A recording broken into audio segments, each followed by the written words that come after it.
சுயநலமாக வாழணும் அப்படிங்கிற இந்த உலகத்தில் பொதுநலமாக வாழணும் அப்படின்னு நினைக்கக்கூடிய மீனராசி அன்பர்கள், இந்த மீனராசி அன்பர்களுக்கு இந்த வரவிருக்கும் குரு பகவானுடைய வக்ர பயிற்சி இந்த மீனராசி அன்பர்களுக்கு எந்த விதமான அற்புதங்கள் கொடுக்க போகுது அப்படிங்கிறத பார்க்கலாம்.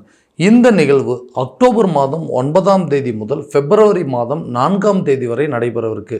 இந்த நிகழ்வானது உங்களுடைய ராசிக்கு 3ஆம் இடமான தைரியஸ்தானத்தில் நடைபெறவிருக்கு. ஸோ இந்த நிகழ்வு மீனராசி அன்பர்களுக்கு எந்த விதமான அற்புதங்கள் மற்றும் சிறப்புகள் கொடுக்க போகுது அப்படிங்கிறத தெளிவாகவும் துல்லியமாகவும் இந்த காணொலியில் பார்க்கலாங்க. நம்ம சேனலை ஃபஸ்ட் டைம் பார்க்குறவங்க அதை சப்ஸ்கிரைப் பண்ணிக்கோங்க, பெல் பட்டனை கிளிக் பண்ணி ஆல் அப்படிங்கிற ஆப்ஷன் கொடுத்துக்கோங்க.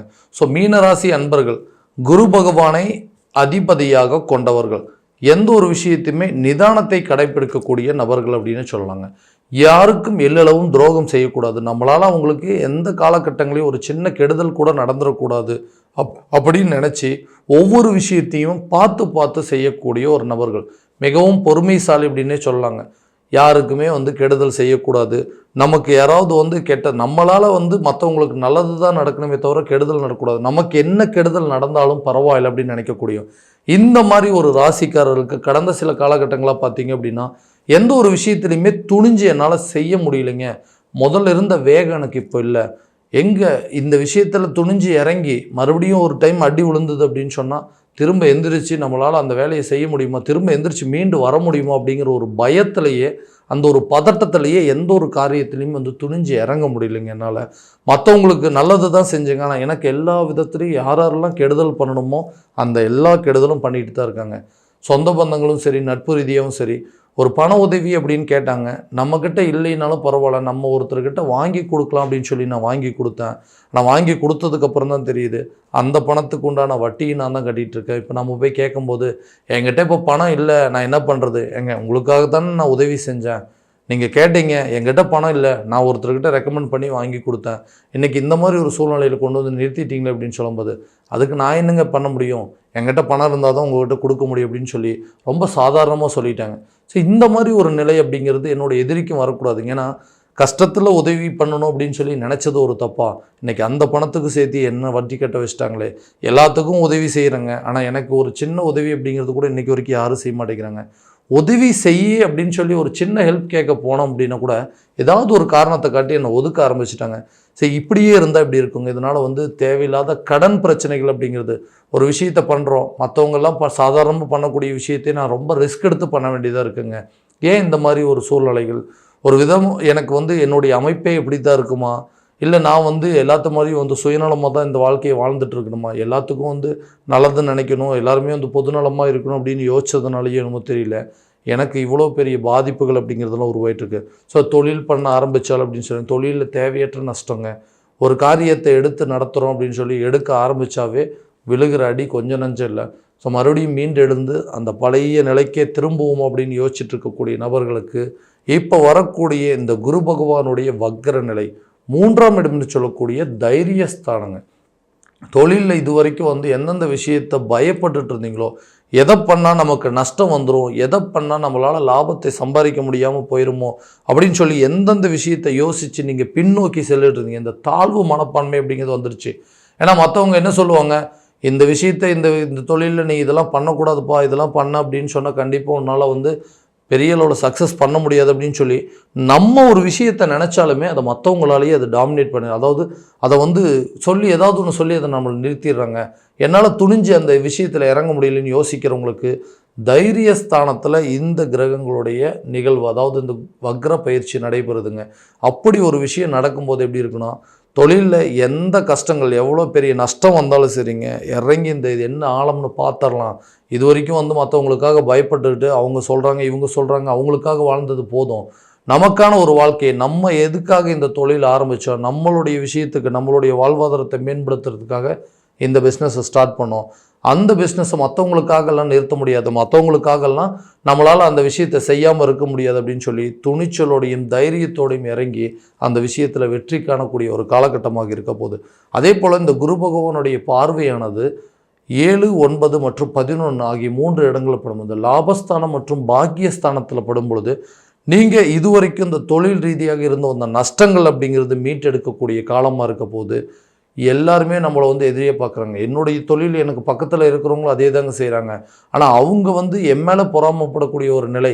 நான் யாரையுமே வந்து கெட்டவர் இல்லை கெடுதல் பண்ணணும், அவங்க கெட்டு போகணும் அப்படின்னு நினச்சதே இல்லை. ஆனால் நான் எப்படியாவது நஷ்டப்படணும், நான் எப்படியாவது இந்த தொழிலை இழுத்து மூடிட்டு போகணும் அப்படிங்கிற மாதிரி தான் எல்லோரும் நினச்சிட்டு இருக்காங்க. அந்த நிலை இனி நடக்காதுங்க. தொழிலில் ஒரு நல்ல முன்னேற்றம் காணக்கூடிய ஒரு காலகட்டமாக இருக்க போது. அதே போல் இந்த வேலை விஷயம் அப்படிங்கிற ஒரு விஷயம் இருக்குது இல்லைங்களா, அந்த வேலையில் வந்து நீண்ட நாட்களாக இந்த வெளிநாடு செல்லக்கூடிய முயற்சிகள் அப்படிங்கிறத மேற்கொண்டுட்ருக்கேன். ஆனால் எல்லா விஷயம் நடக்குதுங்க. பாஸ்போர்ட் வெரிஃபிகேஷன் முடிஞ்சிருச்சுங்க, விசா எல்லாம் கிடச்சிருச்சு. இங்கேருந்து அவங்க கூப்பிட்டா அடுத்த நிமிஷமே இங்கேருந்து கிளம்ப வேண்டியது. ஆனால் எல்லாமே அப்படியே திரும்ப ஹோல்டாகி நிற்கிதுங்க. மீண்டு வரவே முடியல. சரி, அப்படி ஒரு வேலை கிடைச்சதுனாவது நம்ம ஃபாரினில் போய் கொஞ்ச நாளாக ஒர்க் பண்ணிட்டு வந்தோம்னா இந்த இருக்கக்கூடிய கடன் எல்லா பிரச்சனையும் தீர்த்துடலாமே அப்படின்னு யோசித்து எடுக்கக்கூடிய முடிவுகளும் தடைப்பட்டுட்டே போயிட்டுருக்கு அப்படின்னு நினைக்கிறவங்களுக்கு இந்த வரக்கூடிய குரு பகவானுடைய வக்ர பயிற்சி காலகட்டங்களில் இந்த குருவுடைய பார்வைப்படுறதுனால வெளிநாடு சம்மந்தப்பட்ட சில யோகங்கள் அப்படிங்கிறது கண்டிப்பாக நடக்குங்க. வேலை விஷயமாக ஃபாரின் போயிட்டு வரதுக்கான சில வாய்ப்புகள் அப்படிங்கிறது கட்டாயமாக நடக்குங்க. திருமணம் சம்மந்தப்பட்ட சில தடைகள், நிறைய வரன்கள் பார்த்துட்டே தான் இருக்கிறோங்க. ஏதாவது ஒரு கால சூழ்நிலையில் பார்த்திங்கன்னா வரக்கூடிய ஜாதகங்களாக தோஷ ஜாதகமாகவோ அல்லது சுத்த ஜாதகமாக வருது. நான் பார்க்கக்கூடிய அளவுக்கு வரன்கள் அப்படிங்கிறது வரமாட்டேங்குதுங்க. எனக்கு ஜாதகத்தில் எந்த தோஷமும் கிடையாது. நான் வர ஜாதகங்கள்லாம் வந்து பார்த்திங்கன்னா செவ்வாய் தோஷம், ராகுகேது தோஷமாக வருது. எல்லாம் பார்த்துட்டு திடீர்னு இல்லைங்க தோஷம் இருக்குது அப்படின்னு சொல்லிட்டு அதை வந்து ஹோல்டு பண்ணிடுறாங்க, இல்லைன்னா அதை நிறுத்திடுறாங்க. இல்லை நமக்கு சுத்த ஜாதகம், அதாவது நமக்கு தோஷம் இருக்கும்போது வரக்கூடிய ஜாதகங்கள்லாம் வந்து பார்த்திங்கன்னா சுத்த ஜாதகமாக வருது. இதனால் வந்து திருமணம் அப்படிங்கிறது தள்ளி தள்ளி போயிட்டே இருக்குங்க. இந்த திருமணம் அப்படிங்கிறது ஏன்னா மனைவி வரக்கூடிய நேரம் வாழ்க்கையில் ஏதாவது மாற்றம் இருக்காதா அப்படின்னு யோசிச்சுட்டு இருக்கக்கூடிய நபர்களுக்கு இந்த 7ஆம் இடம் என்று சொல்லக்கூடிய கலஸ்தர ஸ்தானத்தில் இந்த குரு பகவானுடைய பார்வைப்படும் பொழுது திருமணம் சம்மந்தப்பட்ட யோகங்கள் அப்படிங்கிறது கண்டிப்பாக கொடுங்க. நீண்ட நாட்களாக இந்த திருமணம் நடக்காத பெண்களுக்கு திருமணம் சம்மந்தப்பட்ட சில யோகங்கள் அப்படிங்கிறது இந்த காலகட்டங்களிலே கண்டிப்பாக உருவாகுங்க. அடுத்ததாக இந்த குழந்தை பாக்கியம் இல்லாத தம்பதியினருக்கு குழந்தை பாக்கியம் ஏற்படுவதற்கு வாய்ப்பு இருக்கா? ஸோ ரொம்ப நாளாக வந்து ஹாஸ்பிட்டல் போய் ட்ரீட்மெண்ட் பார்த்துட்ருக்கோங்க. ஏதோ ஒரு விஷயத்தில் அந்த குழந்தை பாக்கியம் அப்படிங்கிறதெல்லாம் அடிக்கடி உருவாகுது. ஆனால் திடீர்னு அது வந்து நிற்காமல் போயிடுதுங்க. இந்த கருக்கலைப்பு அப்படிங்கிறது ஏற்பட்டுருக்கு. அதாவது ப்ரெக்னென்சி டைமில் ஒரு 4 மாதம் 5 மாதம் வரைக்கும் போய் திடீர்னு அது அபார்ஷன் ஆகக்கூடிய அளவுக்கு சில சூழ்நிலைகள்லாம் வந்துருச்சுங்க.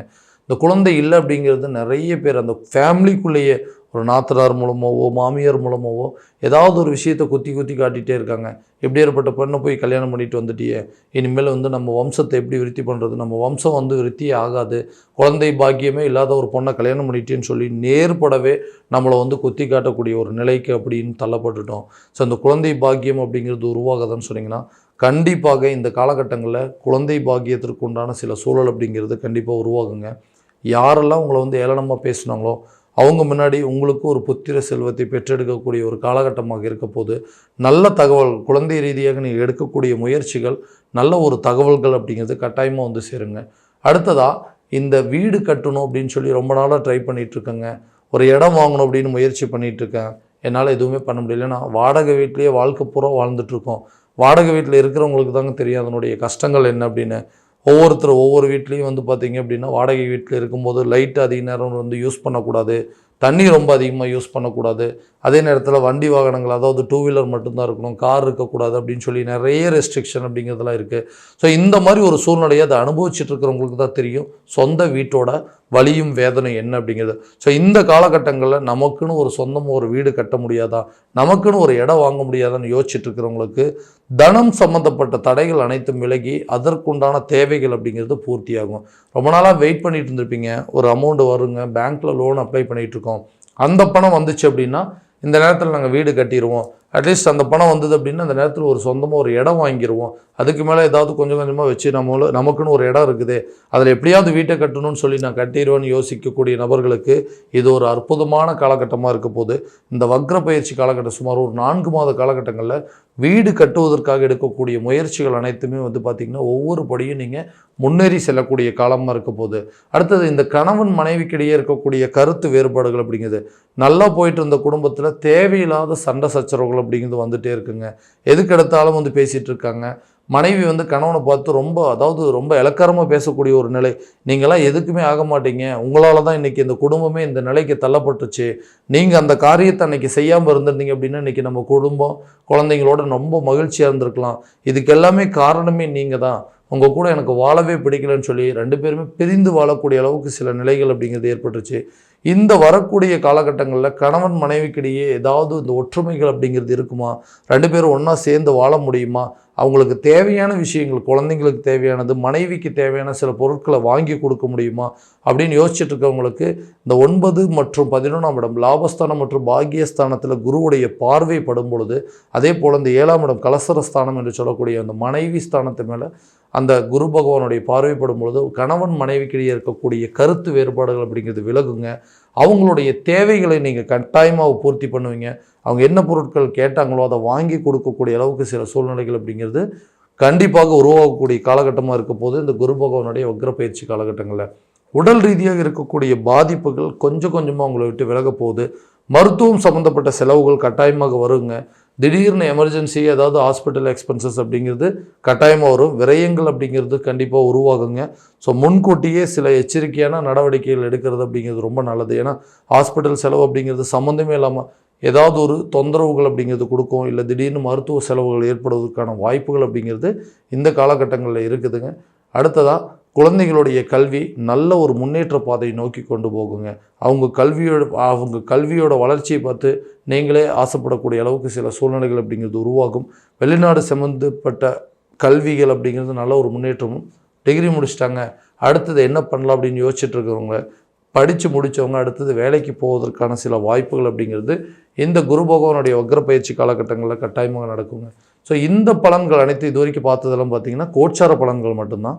இதுவும் உங்களுக்கும் நடக்குமா அப்படின்னு கேட்டிங்கன்னா உங்களுடைய ஜனனகால ஜாதகத்தை முழுமையான விதத்தில் தெரிஞ்சுக்கிட்டு அதற்குண்டானபடி ஒவ்வொரு முயற்சிகள் எடுத்தீங்க அப்படின்னா கண்டிப்பாக நல்ல ஒரு பலன் அப்படிங்கிறது கொடுக்குங்க. உங்களுடைய ஜாதகம் எங்கிட்ட பார்க்கணும் அப்படின்னு ஆசைப்பட்டீங்கன்னா கீழே இருக்கிற நம்பருக்கு காண்டாக்ட் பண்ணி அப்பாயின்மெண்ட் ஃபிக்ஸ் பண்ணிக்கோங்க.